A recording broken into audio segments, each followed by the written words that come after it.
Magandang hapon. Naglalaro kami ng badminton bilang pagtugon sa ipinag-uutos ng Department of Health. Ang lahat ng empleyado ng gobyerno ay kailangang maging fit and right. Yan. Kasama kong kalaro si Paul, si Kuya Baet, at si Nanay Marlene.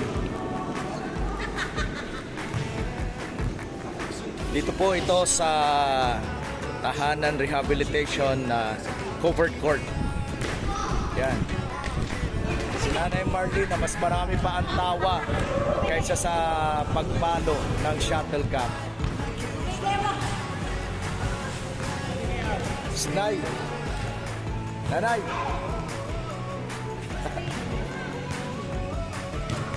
Yan. Meron tayong mga nakakasamang mga bata na nag-shooting. Ayon sa gawing yon, si Philsen na kalaro yung mga bata.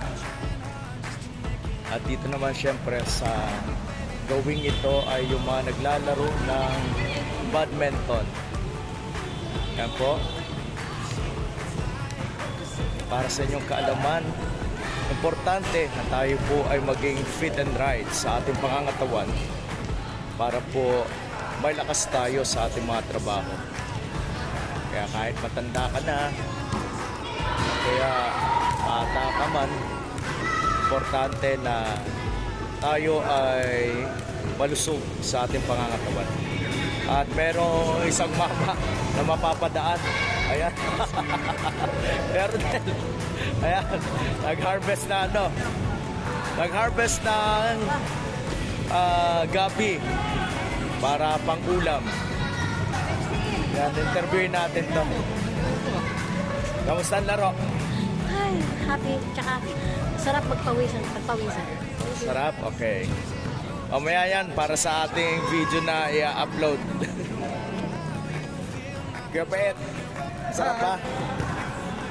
Yan, si Kuya Baet. Yan, si Paul. Yan, ito naman ang katibayan na kami ay naglaro. Kailangan ng attendance.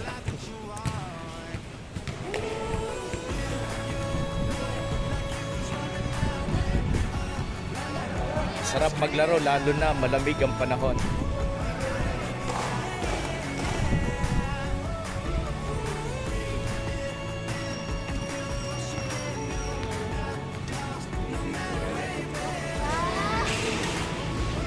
Kasama tayong mga batang nakikipaglaro sa atin.